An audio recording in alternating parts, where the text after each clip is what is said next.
शास्त्रज्ञ Thomas Alva Edison अभ्यासात खूपच कमकुवत होता। एकदा त्याच्या शाळेमध्ये परीक्षेत त्याला चांगले यश मिळाले नाही। निकालाच्या दिवशी मुख्याध्यापकांनी त्यांना एक पत्र दिले आणि म्हणाले, पत्र उघडू नकोस, थेट घरी जा आणि ते आईला दे। एडिसनने तसे केले आणि उत्सुकतेने त्यांच्या आईला विचारले, आई, पत्रात काय लिहिले आहे? आईने हळूवार हसून पत्र मोठ्याने वाचून दाखवले, तुमचा मुलगा अभ्यासात हुशार आहे, ही शाळा त्याच्यासाठी खूप लहान आहे आणि त्याला शिकवण्यासाठी इथे कोणतेही प्रशिक्षित शिक्षक नाहीत।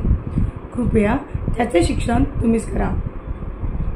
तेव्हापासून एडिसनने त्यांच्या आईकडून शिक्षण घेण्यास सुरुवात केली। कालांतराने तो जगातील महान शास्त्रज्ञांपैकी एक बनला।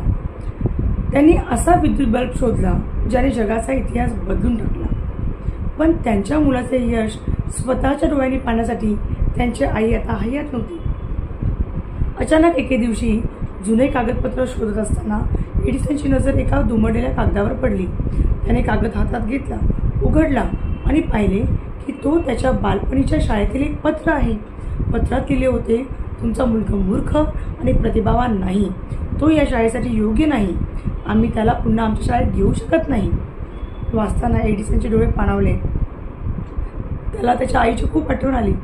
त्या क्षणी त्याने त्याच्या डायरीत लिहिले, थॉमस अल्वा एडिसन हा मानसिकदृष्ट्या आजारी आणि मूर्ख मुलगा होता, परंतु त्याच्या आईने त्याला शतकातील सर्वात महान प्रतिभावान शास्त्रज्ञ बनवले।